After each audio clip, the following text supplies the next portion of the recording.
Francis Ngannou ducked John Jones. All of you are saying John Jones is a duck and he's afraid to fight Tom Aspinall just because he wants more money to do so.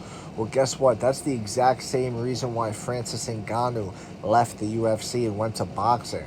He wanted more money to fight John Jones, and the UFC didn't cave into his demands, so he went across the street and up the block to boxing and to the PFL. It's simple as that. But yet, when Francis does it, when Francis is fighting for the money and things like that, and looking out for himself, all you guys have to say is, "Oh wow, what a great story for Francis. Good for Francis," and that's fine. Good for Francis. But to then turn your back on John Jones and say that John Jones is scared and he's this and he's that of a guy by the name of Tom Aspinall, who hasn't done anything in the sport, if we're being honest. He should be very happy that the UFC gave him that interim title opportunity against Sergey to promote the Madison Square Garden card.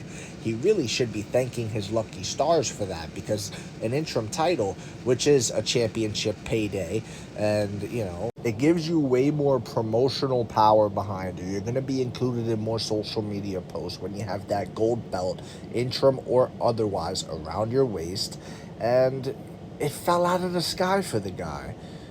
But again, y'all want to call John Jones a duck and someone who's scared of a guy who hasn't accomplished anything into the sport. It makes no sense.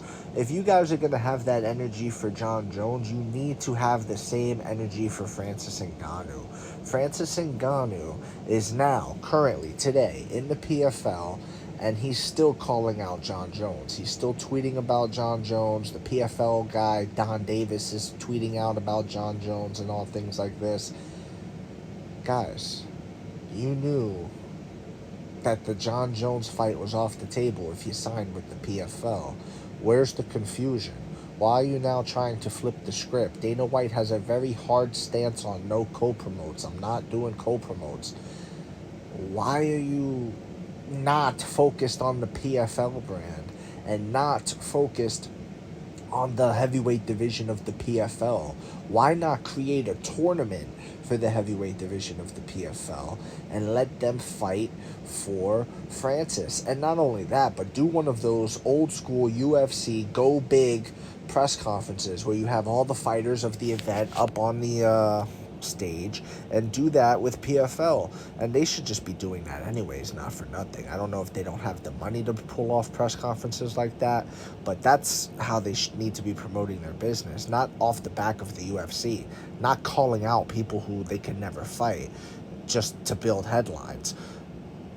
Have Francis sat up atop, have all the heavyweights below him, and have them state their claim for why they can beat Francis Ngannou, and have them talk to their opponent that they're matched up with. Winner of the tournament gets Francis, and they're all going to engage, and Francis is going to engage with them, get some viral clips going, and, promote this damn fight. But you don't not have faith in your talent, and you call out UFC's talent. Do you guys get what I'm saying? Is it clicking up here for you guys? Because I just don't get the double standard. I really don't. If John Jones is a duck, which he's not, Francis Ngannou got to be a duck too. And I'm not even saying Francis is a duck. I think both guys are doing what they got to do to, make that money. And it's interesting to see how people are watching it play out and perceiving it play out and reacting to it. Let me know what you think in the comment section below, whether you agree, disagree. It does not matter. Just join the discussion, follow for more, and leave a like if you enjoyed the time spent. Thank you. You are all appreciated.